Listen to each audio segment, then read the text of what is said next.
थाना बेगमपुर और रोहिणी डिस्ट्रिक्ट की तमाम टीमों ने मिलकर एक अच्छा केस वर्कआउट किया है जो काफ़ी हाईलाइट हुआ था। रिसेंटली जो है 31 की रात को एक मर्डर हुआ था। जो डिजीज़ था उसका नाम था सुरेश राठी, जो कि दिल्ली जल बोर्ड में असिस्टेंट इंजीनियर कार्यरत था। रोहिणी इलाके में ही वो पोस्टेड थे। तो इसकी इन्फॉर्मेशन हमारे को जो है 3 तारीख को आई। 3 तारीख को फैमिली मेम्बर्स के ज़रिए इसकी इन्फॉर्मेशन आई, और जब प्लेस ऑफ इंसिडेंट यानी जो ये जहाँ ये बॉडी मिली वहाँ पर जब टीम ने विज़िट किया, पुलिस टीम ने, तो वहाँ से वो डेड बॉडी रिकवर कराई और उसका पोस्टमार्टम के लिए बॉडी को भेज दिया।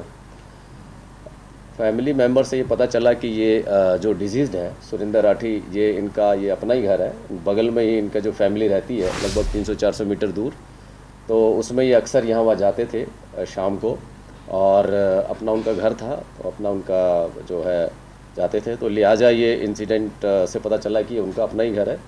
इसके सीरियसनेस को देखते हुए हमने काफ़ी टीमें बनाई, जिसमें जो हमारे लिए क्रिटिकल जो वो थे सोर्स थे, उसमें एक तो ह्यूमन इंटेलिजेंस यानी अपने बीट स्टाफ की इन्फॉर्मेशन, प्लस जो अगल बगल के जो एंट्री और एग्ज़िट के जो सीसीटीवीज़ थे सोसाइटी के, और जो एरिया के सीसीटीवीज़ थे उनको ट्रेल किया गया। काफ़ी मेहनत हुई इसमें। काफ़ी सारे सीसीटीवी ट्रेल करने के बाद हमें कुछ क्लू मिला सस्पेक्ट का, जिसमें यह पता चला कि ये जो है कोई सस्पेक्ट जो है जीरो डाउन जिसको किया गया, वो लगभग 9 बजे के करीब जो है ये 31 तारीख को एंटर हुआ है, लेकिन उसका एग्ज़िट मोड दिखाई नहीं दे रहा है उस गेट से। तो उसके जो सीसीटीवी को ट्रेल किया गया तो उसकी फर्दर भी उसकी सीसीटीवी फुटेज में वो सामने आया, नज़र आया वो। उसका जब बैकवर्ड प्रीवियस डेज़ का जब हमने सीसीटीवी ट्रेल हमने जब उसको वो किया तो पता चला कि 25 की भी रात को वो दिखा, उसमें जो डिजीज़ है उससे कुछ वो बातें करता हुआ नज़र आया। तो हमारा शक और गहरा हुआ कि जो 31 की रात को उसका एग्ज़िट नहीं दिखा है, वो डिजीज़ के साथ वो 31 की रात को जो है एंटर किया उसने, और 25 की रात को भी उसके साथ बातचीत उसने की है। तो सीसीटीवी फुटेज में जो है हमारे पास सस्पेक्ट का जो था हमने जीरो डाउन किया, और फिर और भी प्रीवियस ट्रेल करी तो हमें पता चला कि 27 को भी इसकी मीटिंग हुई है। 25 और 27 और 31 की रात को ये मिले हैं। और सीसीटीवी फुटेजेस में जो है इसके स्कूटर का नंबर हमने ट्रेस किया, जिससे उसका एड्रेस वेरीफाई किया। जिस एड्रेस जो सीसीटीवी फुटेज में आया उसके आधार पे जो है एड्रेस ये बगल में जो अमन विहार थाने का उसका एड्रेस निकला, उसका नाम आया। फिर उस तरह के हमने कुछ डोजर्स निकलवाए उस एरिए के, तो उस डोजर्स में एक नाम पता चला कि एक बंटी नाम का एक शख्स है जो जिस पे ऊपर पहले भी केस है, और उसकी डिटेल लेने के साथ ही हमने उसको टेक्निकल सर्वेलेंस यानी उसके मोबाइल के आधार पर उसकी लोकेशन ट्रेस की। जब पता चला कि टेक्निकल सर्वेलेंस के दौरान कि इसके मोबाइल भी बीच में कभी स्विच ऑफ हो रहे हैं, कभी स्विच ऑन हो रहे हैं, उसकी मूवमेंट जो है नज़र आ रही है, तो शक और गहरा हुआ। और फिर फाइनली जो है जो हमारी 9-10 टीमें इसमें लगी थी डिफरेंट उनको टास्किंग के हिसाब से, फाइनली इसको एप्रीहेंड किया गया विकासपुरी इलाके से कल जो है। और डिजीज़ ने ये सस्पेक्ट ने जो बंटी है इसने कन्फेस किया कि हाँ ये मैंने क्राइम किया है, और जो डिजीज़ की जो स्टोलन या रॉब प्रॉपर्टी थी जिसके मोटिव से ये गया था, वो भी उससे जो सारी जो इसकी रॉब प्रॉपर्टी थी, ज्वेलरी आर्टिकल्स प्लस कैश, वो रिकवर हुआ इसके उससे। और इस तरह से ये केस हमारा वर्कआउट हुआ। सर आरोपी जो बंटी है इसकी कितने दिनों पहले दोस्ती हुई थी, और क्या जैसा कि वो गोल्ड पहनता जिसकी मौत हुई है तो गोल्ड वगैरह उसने जो उसका निकाला, तो क्या पहले प्लान करके उसने किया, दोस्ती के बाद इन्होंने जब जिस दिन ये हादसा उस दिन शराब भी पिया था? इसकी जो मुलाकात हुई, इसकी जो हादसा हुआ उस 31 तारीख को, उसको मिला के 3 मुलाकातें इसकी हुई है। पहली मुलाकात इसकी 25 तारीख को हुई है, जो लगभग ये शाम को पान वाले के पास ही मिले हैं, बगल में पान वाला, उसमें कुछ इंटरेक्शन हुआ है, और 9:30 बजे के करीब ये सीसीटीवी फुटेज में भी दिखा है। फिर अगली जो मुलाकात हुई है वो यह 27 तारीख को लगभग 8:40 पे 15 मिनट के लिए ये मुलाकात हुई है। इसमें 9 बजे ये फिर जाता हुआ भी दिखा है, यानी इसका जो जाते हुए दिखा है तो एग्जिट भी दिखा है इसका उस बेट पे। 27 तारीख को हुई है।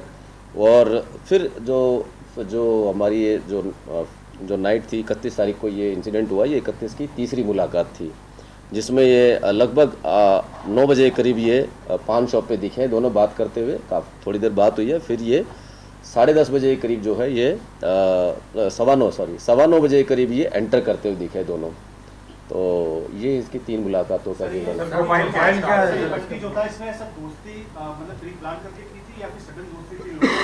हाँ देखिए, हाँ इसके पीछे जैसे ये जो फ्रेंडली हुआ ये 25 तारीख को और 27 को, तो जैसे इसके साथ ये फ्लैट पे गए साथ में, तो इसका ये था इंटेंशन जो कन्वर्ट हुआ, ये जो दोस्ती हुई दारू के जो इन्होंने लगभग साथ बैठ के जो फ्रेंडशिप हुई इनकी, उसी दौरान इसने जो कमिट किया है कि प्लान किया मैंने 31 की रात को प्लान किया। और आप देखेंगे कि सीसीटीवी फुटेज में भी ये पूरी प्लानिंग से आया था, अपने साथ ये जो चाकू है वो भी लेके आया, और जो एक हुडी कहते हैं कि मतलब हुडी पहन के आया था।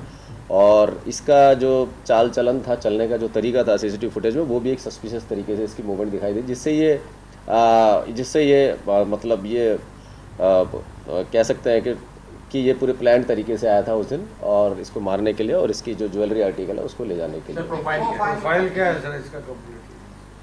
बंटी का, तो बंटी का प्रोफाइल जैसा कि हमने देखा कि इसके ऊपर ऑलरेडी 6 केसेस हैं। इसमें अमन विहार और नेताजी सुभाष प्लेस और भी केसेस हैं इस पर। सुभाष प्लेस, नेताजी अमन विहार, बेगमपुर और प्रेम नगर के भी केसेस हैं। इस तरह से इसके ऊपर 6 केसेस हैं। इसमें कुछ चोरी के केसेस हैं और एक आर्म्स एक्ट का केस है इस पर, और एक जो है इस पर 2 केसेस इस पर गैमलिंग एक्ट के भी केसेस हैं। तो इस तरह से प्रोफाइल इसका क्रिमिनल टाइप ही प्रोफाइल है, जिस तरह से इसके बैकग्राउंड हमें पता चली, तो इसका क्रिमिनल टाइप ही प्रोफाइल है। और ये ट्रेनर भी था ये हमने जो है इसकी ड्यूरिंग इन्वेस्टिगेशन हमने काफ़ी क्योंकि इसकी जो बिल्ड थी इसकी प्रोफाइल जो था इसका, वो बिल्कुल जिम बॉय की तरह था, इसलिए अगर जो आसपास के जो जिम थे उस पर भी हमने टीम लगाकर पूछताछ की। लेकिन एक पास का ही जिम है जो बहुत रेनाउंड और रेपुटेड जिम नहीं है, उस तरह के जिम में ये एक्सरसाइज अक्सर ये करता था। तो ट्रेनर तो नहीं है, जिम खुद ही करता था ये। सर 31 तारीख से लेकर तो 2 दिन तक शव वहाँ पड़ा रहा। इस बीच ये जो बंटी गए, इसकी लोकेशंस आपने इनिशियल जो इन्वेस्टिगेशन की कहाँ पाई गई? हाँ, ये भी हमने इसको जब ट्रैक किया गया तो इसकी जो लोकेशन थी, 1 तारीख को ये कश्मीरी गेट के आसपास रहा। ये जिस दिन ये भागा है 31 के बाद 1 तारीख को ये कश्मीरी गेट के आसपास इसकी मूवमेंट पता चली। और ये फिर जो है ये 2 तारीख को इसकी मूवमेंट रही विकासपुरी और अमन विहार, और 3 तारीख को इसकी मूवमेंट पीरागढ़ी के आसपास बैंकेट हॉल्स के आसपास देखी गई, और 4 तारीख को इसकी मधुबन चौक के आसपास इसकी लोकेशन रही, और 5 तारीख को इसका घर है यहाँ पर, यहाँ पे भी आया है, और वजीरपुर और विकासपुरी देखी गई।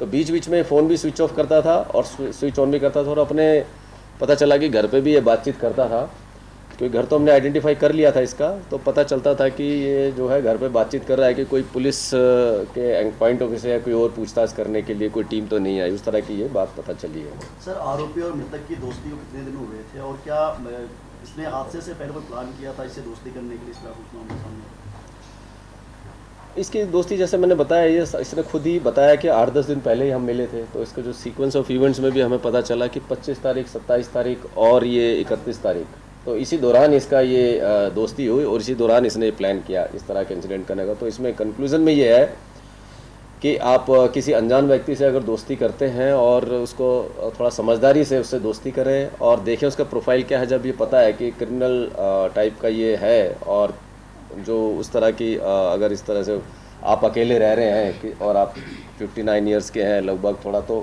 थोड़ा सा हमें समाज में रहते हुए कॉशियस रहना पड़ेगा कि इस तरह के लोगों से दोस्ती ना करें, और थोड़ा प्रोफाइल चेक करें। अब और थोड़ा सा ये भी है कि आपको सोसाइटी में अगर रह रहे हैं तो इस तरह के बाहर के लोग जो क्रिमिनल टाइप है उनको थोड़ा सा वॉच रखें उन पर। सर, आपके बारे में क्या कहना चाहेंगे? जिस तरीके से 10 टीमों ने मिलकर कैमरे एनालाइज कर जो आरोपी को पकड़ा है, तो टीम के बारे में क्या कहना चाहेंगे? तो ये टीम तो हमारी 9-10 टीमें बनी थी। इसमें हमने काफ़ी एस्पेक्ट्स काम किया, सीसीटीवी के अलग, मोबाइल के अलग, बैक ट्रेलिंग सीसीटीवी के अलग, फिर ईमेल्स के अलग, और जो प्रोबेबल जो आसपास के लोग हैं सस्पेक्ट उनके अलग, जिम की मैंने बताया उसकी भी अलग। तो कई सारी टीमें बनी थी, और लगभग जो है इसमें 200 के करीब हमारे आदमी लगे थे, जिसका सुपरविज़न पीरियडिक मीटिंग खुद मैंने और डीसीपी के सुपरविज़न में जो है ली हमने इसके केस को सीरियसनेस को देखते हुए, और फाइनली हमें सफलता मिली है। हत्या के वक्त पूरी रात डेड बॉडी के साथ ही रहा ये अभी इन्वेस्टिगेशन की अभी ये मामला सामने आएगा, इस बात को हम वेरीफाई कर रहे हैं। सर, जिस तरीके से काफी क्षेत्र के अंदर और भी सीनियर सिटीजन हैं और काफी ऐसे इंडिविजुअल लोग रह रहे हैं, तो उनके लिए किस तरीके से जो है मुहिम चलाई है, किस तरीके से जो लोग हैं उसको थोड़ा बचाव करके पुलिस खासकर ये देखिए, जब आप अकेले रहते हैं और ये मैंने बताया ऑलरेडी जो ये एज ग्रुप है, तो इसमें एटलीस्ट थोड़ा आप ख्याल रखें, और सीसीटीवी वगैरह जो प्रिकॉशनरी मेजर्स हैं, अलार्म बेल है, सीसीटीवीज़ है, सिक्योरिटी गार्ड की वो है जो अलर्टनेस है, उस पर थोड़ा ध्यान दिया जाए। हमारा स्टाफ तो जैसे सीनियर सिटीजन के हमारे पास वो रिकॉर्ड्स है और उनसे टच में रहता है, उनसे मीटिंग भी करते हैं। तो अब सीनियर सिटीजन के लिए तो हम ये करते ही हैं अक्सर, लेकिन ये क्योंकि अभी हमारी सीनियर सिटीजन की कैटेगरी में भी नहीं थे उस तरह से, तो इस तरह से मैं समझता हूँ कि फिर भी हमें ख्याल रखना चाहिए कि अनजान व्यक्तियों से दोस्ती करने का क्या परिणाम हो सकता है। ये जो इसने कन्फेस किया चाकू लेकर आया था अभी, और वो जो है अभी रिकवर करना है हमें।